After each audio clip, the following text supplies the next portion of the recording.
ధర్మశాస్త్రము కృప ఈ రెండింటిలో ఏది విశిష్టమైనది?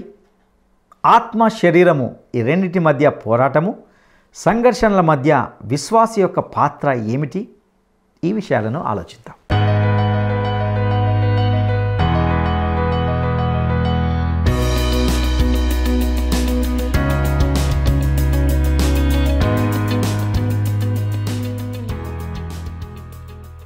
క్రీస్తునందు ప్రియమైన ప్రేమధార టీవీ వీక్షకులందరికీ మన ప్రభువును రక్షకుడైన యేసు క్రీస్తు శ్రేష్టమైన నామంలో శుభములు తెలియజేస్తున్నాం. నేటి మన ధ్యాన భాగంగా రోమా పత్రిక 7వ అధ్యాయము 1 నుండి 12 వరకు ధ్యానించుకోబోతున్నాం. ఇందులో పౌలు ధర్మశాస్త్రానికి దేవుడు ఇచ్చిన ఆజ్ఞలకు మరియు మానవ పాపానికి మధ్య ఉన్న సంబంధాన్ని పరిష్కరించాడు.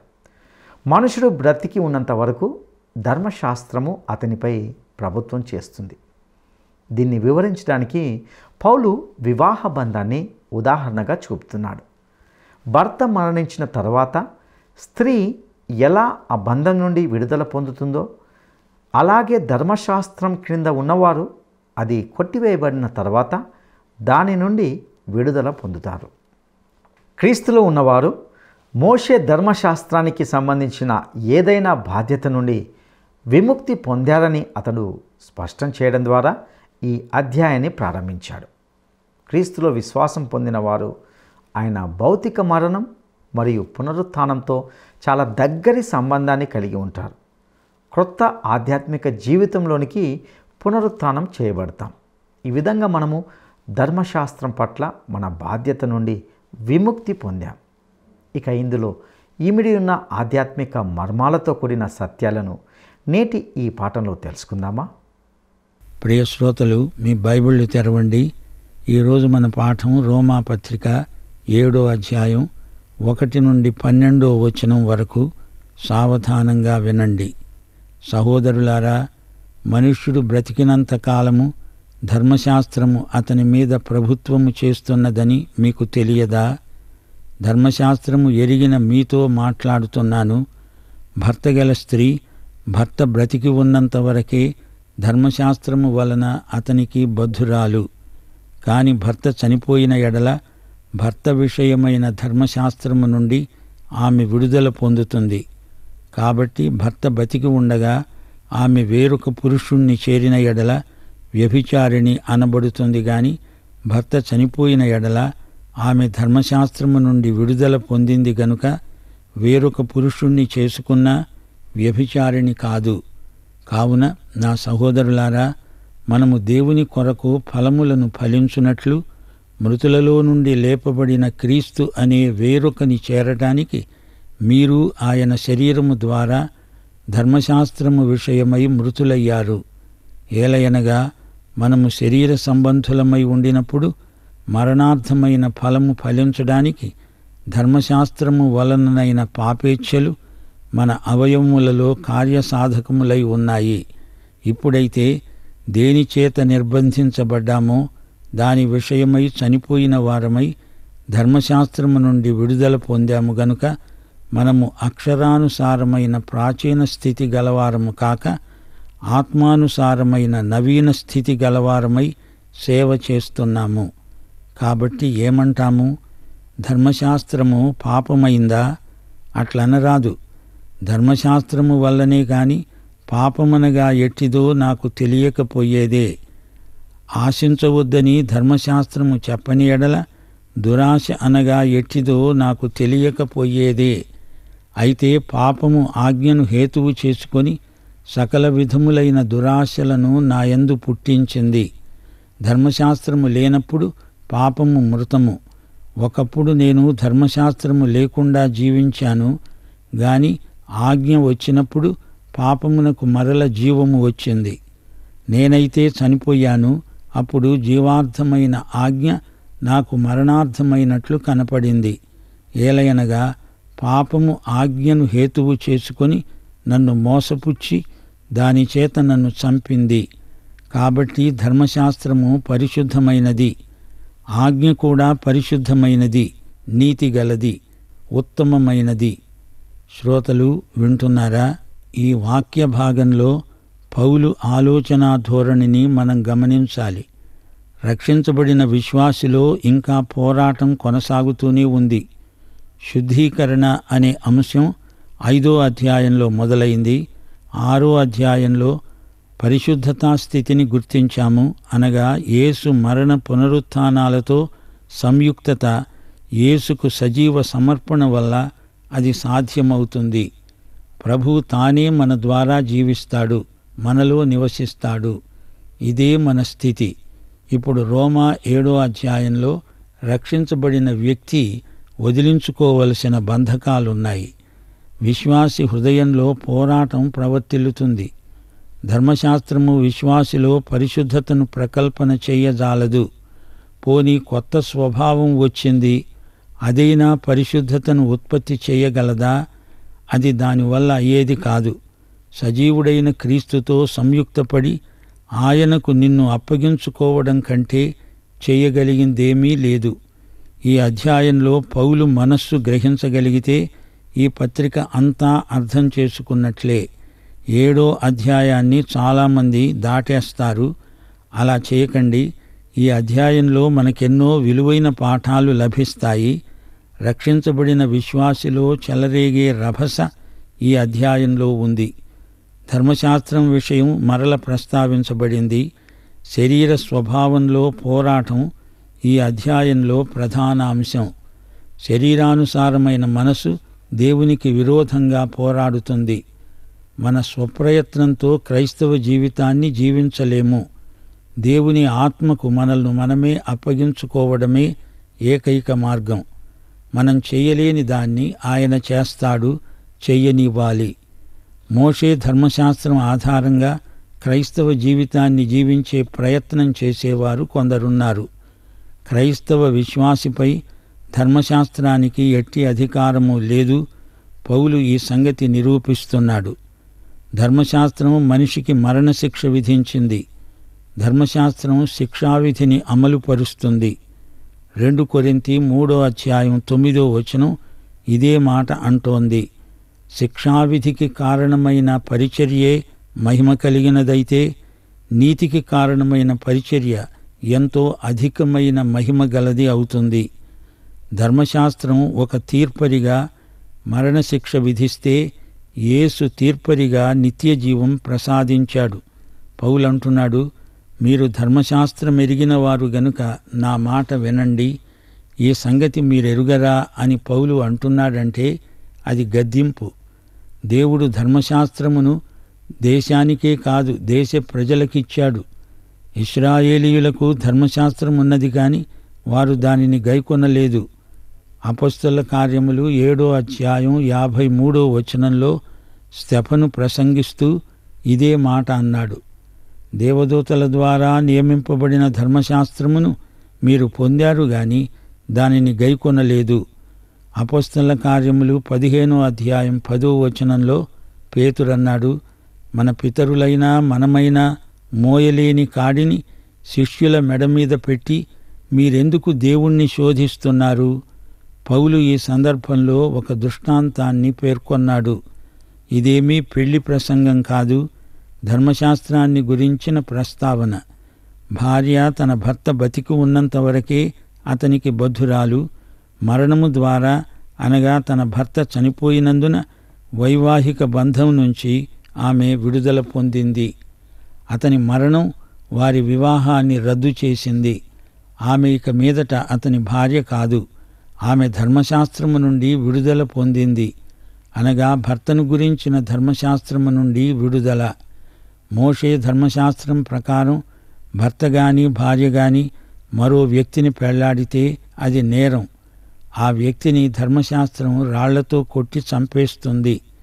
అయితే మోషే ధర్మశాస్త్రాన్ని అక్షరాలా ఇప్పుడు అమలుపరచలేము. పౌలు ఇక్కడ వివాహాన్ని గురించి విడాకులను గురించి మాట్లాడటం లేదు. ఒక స్త్రీ యొక్క భర్త చనిపోతే ఆమె మృతుడికి భార్య కాదు, ఆమె ఒంటరిది అయింది. ఇది సాధారణ న్యాయం. భర్త చనిపోతే భార్యను అతనితో పాటు చంపేస్తారా? సహగమనం సభ్య సమాజం అంగీకరించదు. భార్యాభర్తల మధ్య వైవాహిక నియమమును గురించి పౌలు మాట్లాడుతున్నాడు. భర్త సజీవుడా లేక మృతుడా అనేది అసలు ప్రశ్న. ఆదామీయ స్వభావం పాతది. ధర్మశాస్త్రము విషయమై మీరు మృతులు. యేసు శరీరము ద్వారా మీ విషయంలో ధర్మశాస్త్రం మృతమైంది. మీరు మరొకణ్ణి చేపట్టడానికి స్వేచ్ఛ ఉంది. ఆ వేరొకడు ఎవరు? మృతులలో నుండి లేచిన యేసే. మనం యేసును చేపట్టినందున దేవుని కోసం ఫలించగలము. ఇక్కడ భార్య అంటే విశ్వాసి, రెండో భర్త క్రీస్తే. అది సరే, మరి మొదటి భర్త ఎవరు? ఈ ఉపమానంలో ఇద్దరున్నారు. మొదటి ఆదాము, కడపటి ఆదాము. మొదటి మనిషి, రెండో మనిషి అయిన క్రీస్తు. పాత స్థితి ఆదామీయ స్వభావం. ఆ పాత స్వభావాన్ని అదుపులో ఉంచడానికే ధర్మశాస్త్రం ఇవ్వబడింది. అయితే మన శరీర బలహీనత వల్ల అది విఫలమైంది. ధర్మశాస్త్రం ఇశ్రాయేలీయుడి మెడకు కట్టిన తిరగటి రాయి. అది అతన్ని పైకెత్తలేదు, కిందికి లాగేస్తుంది. 15 శతాబ్దాలు అది వీరిని దాస్యంలో ఉంచింది. ధర్మశాస్త్రోక్తమైన ఆజ్ఞలను వారు నెరవేర్చలేకపోయారు. ధర్మశాస్త్రానిది తీర్పు పరిచర్య. విశ్వాసి ధర్మశాస్త్రాన్ని చేస్తానంటే అది కుదరదు. క్రీస్తు తన శరీరమందు చనిపోయాడు. ఆయన మరణంతో మనం సంయుక్తమవుతున్నాము. ఇప్పుడు మనము ధర్మశాస్త్రానికి, ధర్మశాస్త్రం మనకు మృతమే. మొదటి భర్త ఆదాము, ఇప్పుడు మనము అతనితో లేము. మనమిప్పుడు సజీవుడైన యేసుక్రీస్తుతో ఉన్నాము. క్రీస్తుతో చనిపోయాము, క్రీస్తుతో తిరిగి లేచాము, క్రీస్తుతో సంయుక్తమయ్యాము. క్రీస్తు మనకు రెండో భర్త. ఈయన సజీవుడు. ఫలించడానికి ఈయనను బట్టి మనకు సామర్థ్యము కలిగింది. క్రీస్తును శరీరరీతిగా మనము ఇక మీదట ఎరుగము. పునరుత్థానుడైన క్రీస్తుతో మనం జత చేయబడ్డాము. క్రీస్తునందలి కొత్త మనిషికి ధర్మశాస్త్రంతో ప్రమేయం లేదు. తల్లిలా లాలించును, తండ్రిలా ప్రేమించును. తల్లిలా లాలించును, తండ్రిలా ప్రేమించును. ముదిమి వచ్చు వరకు ఎత్తుకుని ముత్తాడును, సంక పెట్టుకొని కాపాడును. యేసయ్యా తల్లిలా లాలించును, తండ్రిలా ప్రేమించును. తల్లిలా లాలించును, తండ్రిలా ప్రేమించును.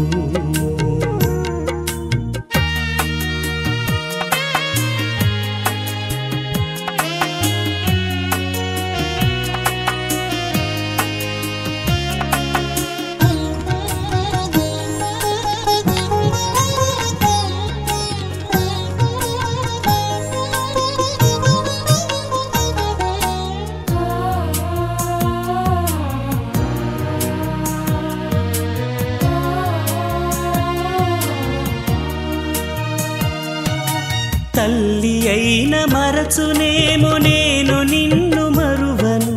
చూడుము నా అరచేతులలో నిన్ను చెక్కియున్నాను.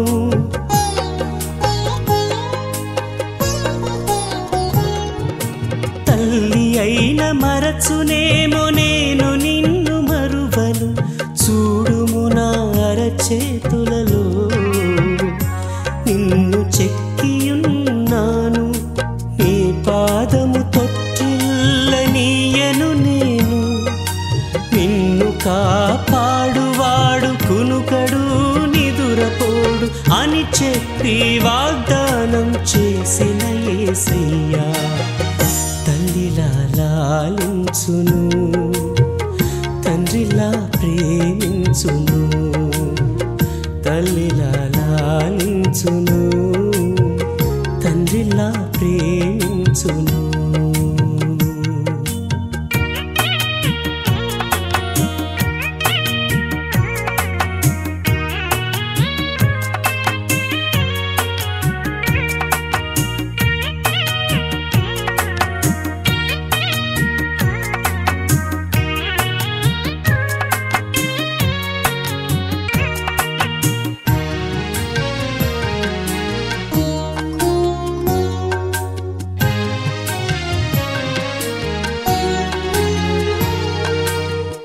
పర్వతాలు తొలగవచ్చు, తత్తరిల్లు మెట్టలన్నీ వీడిపోదు నా కృప నీకు. నా నిబంధన తొలగదు.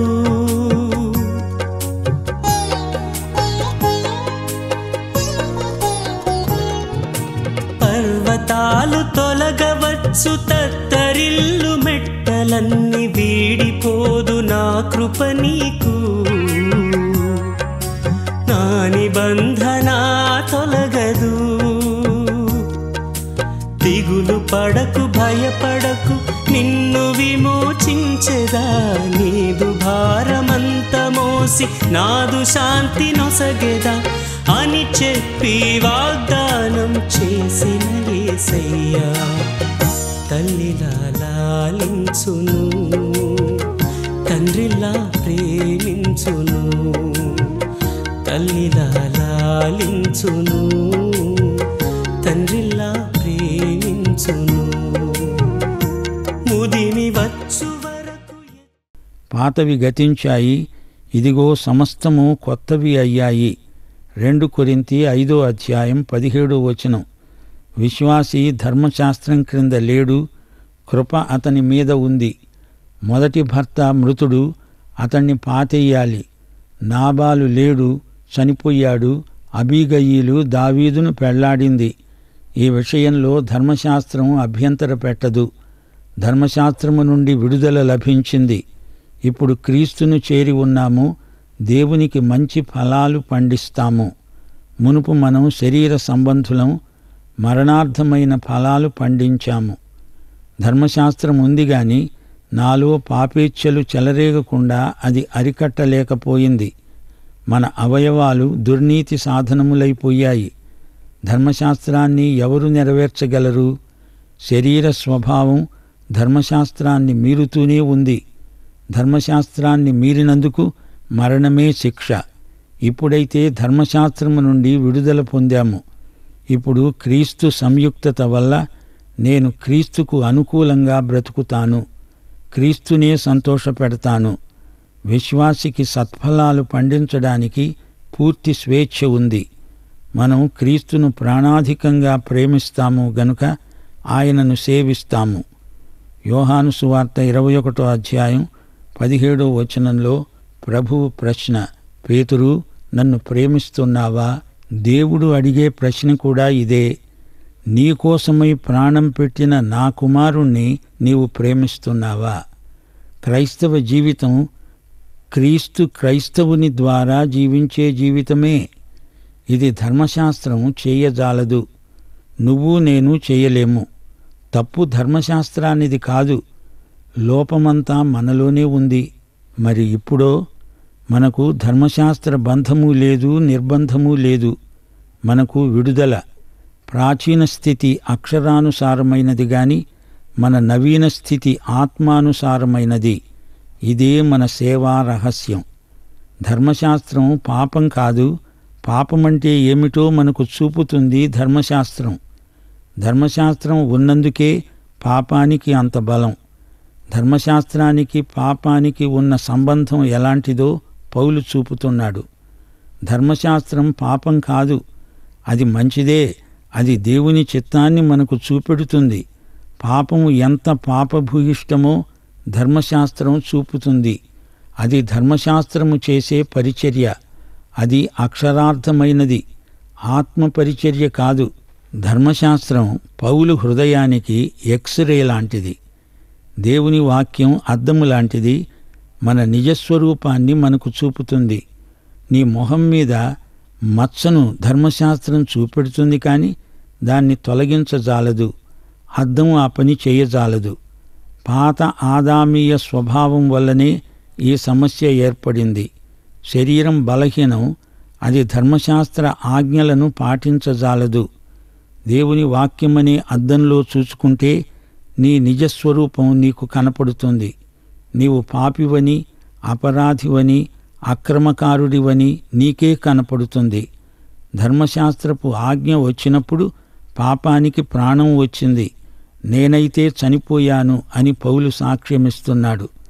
ధర్మశాస్త్రం ద్వారా బతకాలి అనుకుని చనిపోయాడు. ద్వితీయోపదేశకాండం 8వ అధ్యాయం 1వ వచనం, నేడు నేను నీకు ఆజ్ఞాపించిన ఆజ్ఞలనన్నిటినీ అనుసరించి నడుచుకోవాలి. అప్పుడు మీరు బ్రతికి అభివృద్ధి నొంది వాగ్దత్త భూమిని వశపరుచుకుంటారు. కాని వారు అలా చేయలేకపోయారు. ధర్మశాస్త్రం జీవమునివ్వలేదు, శక్తిని ఇవ్వలేదు. ధర్మశాస్త్రం చేసిందల్లా ఒక్కటే, మానవతలోని బలహీనతలను, పాపాన్ని బట్టబయలు చేసింది. ధర్మశాస్త్రం జీవమునివ్వలేదు, శక్తిని ఇవ్వజాలదు అన్నాము కదా. గలతీ పత్రిక 3వ అధ్యాయం 21వ వచనం, ధర్మశాస్త్రము దేవుని వాగ్దానములకు విరోధమైనదా? అట్లనరాదు. జీవింపచేయ శక్తిగల ధర్మశాస్త్రము ఇవ్వబడి ఉన్న ఎడల వాస్తవముగా నీతి ధర్మశాస్త్రం మూలముగానే కలిగేది. జీవము గాని క్రైస్తవ జీవితము గాని ధర్మశాస్త్రం మూలముగా కలిగినవి కావు. కారు మంచిదే కాని అసమర్థుడైన డ్రైవరు చేతిలో కారు ప్రమాదానికి గురి అయి తీరుతుంది. లోపం కారుది కాదు, డ్రైవరుది. అలాగే ధర్మశాస్త్రం కాదు, మనిషిలోనే ఉంది ఉన్నదంతా. పాపానికి బలం చేకూర్చింది ఆజ్ఞ. ఆజ్ఞ అంటే ధర్మశాస్త్రోక్తమైన ఆజ్ఞ. ఈ పాపం నన్ను మోసపుచ్చింది. ఈ ఆజ్ఞను ఆసరాగా చేసుకొని ధర్మశాస్త్రం నన్ను చంపింది. ధర్మశాస్త్రము గాని ఆజ్ఞ గాని ఏ లోపము లేనివే. ధర్మశాస్త్రము పరిశుద్ధమైనది. ధర్మశాస్త్రమందలి ఆజ్ఞలు నైతికంగా ఉన్నతమైనవి అంటూ అపొస్తలుడైన పౌలు తన స్వకీయ అనుభవంలో నుంచి మాట్లాడుతున్నాడు. ప్రియ శ్రోతలు వింటున్నారా? విశ్వాసులు ధర్మశాస్త్రం క్రింద ఉన్నవారు కారు. అంత మాత్రం చేత ఇష్టం వచ్చినట్లు ధర్మశాస్త్ర వ్యతిరేక చర్యలు చేయవచ్చు అని కాదు. వీరికి నూతన జీవమున్నది, కొత్త యజమాని ఉన్నాడు. వీరిలో ఒక కొత్త ప్రేమ ఉంది. విశ్వాసి ఆధ్యాత్మికంగా యేసుక్రీస్తుకు చెందినవాడవుతున్నాడు. విశ్వాసి యేసు యొక్క పెండ్లి కుమార్తె. ప్రేమపై ఆధారపడిందే వివాహం. ధర్మశాస్త్రం వైవాహిక ప్రేమను ఉత్పత్తి చెయ్యజాలదు. యేసు ప్రేమ ధర్మశాస్త్ర నియమాలను మించింది. నిర్బంధంతో కూడినది ప్రేమ కానేరదు. ధర్మశాస్త్రం మనిషిని మార్చలేదు. ధర్మశాస్త్రం అదుపాజ్ఞలలో విశ్వాసి ఉండడు. పాపాన్ని వేలుపెట్టి చూపుతుంది ధర్మశాస్త్రం. అంతవరకే ధర్మశాస్త్ర పరిచర్య పరిమితం. ధర్మశాస్త్రం ఎంతో సమగ్రమైనది. తన పనేదో దానిని తూచా తప్పకుండా చేస్తుంది. ధర్మశాస్త్రానికి లోబడినంత మాత్రాన చెడ్డ ఆలోచనలు రాకుండా ఉంటాయా? పాపిలో పాపం చేసే దురాగతం ఇంతా అంతా కాదు. ధర్మశాస్త్రం నీలో ఉన్న పాపాన్నంతా తోడిపోస్తుంది. గాని యేసు ప్రేమ మనలోని మంచిని వెలికి తెస్తుంది. శ్రోతలు వింటున్నారా? మతాలు దేవుని కోసం మనుషుల అన్వేషణ. అయితే సువార్త మనిషి కోసం దేవుని అన్వేషణ. లోకంలో మతాలు ఎన్నో ఉన్నాయి, గాని సువార్త ఒక్కటే. మనల్ని మనం తూచుకునే త్రాసును ఇతరులను తూచడానికి వాడం. స్వయం స్తుతి, పరనింద అనే వైఖరులు మంచివి కావు. యేసుక్రీస్తు మన విశ్వాసమునకు కర్త. ఆయన మన ఆత్మకు భర్త. ఈ పాఠంలో మనం నేర్చుకోవాల్సిన పాఠమొకటి ఉంది. ధర్మశాస్త్రము పాపము ఈ రెండూ ఒకటి కావు. ధర్మశాస్త్రము పాపం ఎలాంటిదో చూపుతుంది. పాపమును పౌలు ప్రాచీన పురుషుడు అంటున్నాడు. ధర్మశాస్త్ర దర్పణము ద్వారా పాపము పాపమైనట్లు కనపడుతుంది. ధర్మశాస్త్ర నియమాలు పాటిస్తే పరిశుద్ధ జీవితం అలవడుతుంది అంటే అది కేవలం భ్రమ మాత్రమే. ధర్మశాస్త్రం ప్రయోజనం పరిమితం. దేవుని నైతిక ప్రమాణాలు ఎంత ఉన్నతమో ధర్మశాస్త్రం వల్ల తెలుసుకోగలుగుతున్నాము. మన నీతి ధర్మశాస్త్ర సంబంధమైనది కాదు. ధర్మశాస్త్రపు కాడి కింద మనం బానిసలము కాము. క్రైస్తవునికి ధర్మశాస్త్రంతో ఉన్న సంబంధం ఎలాంటిది? భర్త చనిపోయిన స్త్రీకి ఎలా విడుదల ఉందో, ఆమె మరొకణ్ణి చేసుకోవడానికి ఎలా స్వేచ్ఛ పొందిందో, అలాగే ధర్మశాస్త్రం నుండి మనకు విడుదల. యేసుక్రీస్తు అనే మరొకణ్ణి చేరాము. మొదటివాడు ఆదాము, రెండోవాడు యేసుక్రీస్తు. యేసుక్రీస్తు కడపటి ఆదాము, రెండో మనుష్యుడు. ధర్మశాస్త్ర విధానానికి మనము చచ్చినట్లే. పరిశుద్ధాత్మ ద్వారా పాపేచ్ఛలను జయిస్తాము. వాటిని చెరపట్టి ప్రభువుకు పట్టి ఇస్తాము. ధర్మశాస్త్రం ఇవ్వలేని అంతర్గత శక్తి నూతన స్వభావాన్ని బలపరుస్తుంది. ధర్మశాస్త్రం కాదు, పాపమే దీనికంతటికీ కారణం. ధర్మశాస్త్రము ద్వారా పాపమును గురించిన చైతన్యం వచ్చింది. ధర్మశాస్త్రము ఎవరినీ నీతిమంతులనుగా చేయజాలదు. కృప అంటే యేసుక్రీస్తు, పాపం అంటే సైతాను. ధర్మశాస్త్రం చెయ్యలేనిది కృప చేయగలిగింది. శ్రోత, కృపాసత్య సంపూర్ణుడైన యేసును నీ స్వకీయ రక్షకునిగా ఎరుగుదువా? పాఠం ఇంతటితో సమాప్తం. మన ప్రభువైన యేసుక్రీస్తు వారి కృప, తండ్రి అయిన దేవుని ప్రేమ, పరిశుద్ధాత్మ యొక్క అన్యోన్య సహవాసము మనకు నిత్యత్వము పర్యంతము తోడై ఉండునుగాక. ఆమెన్.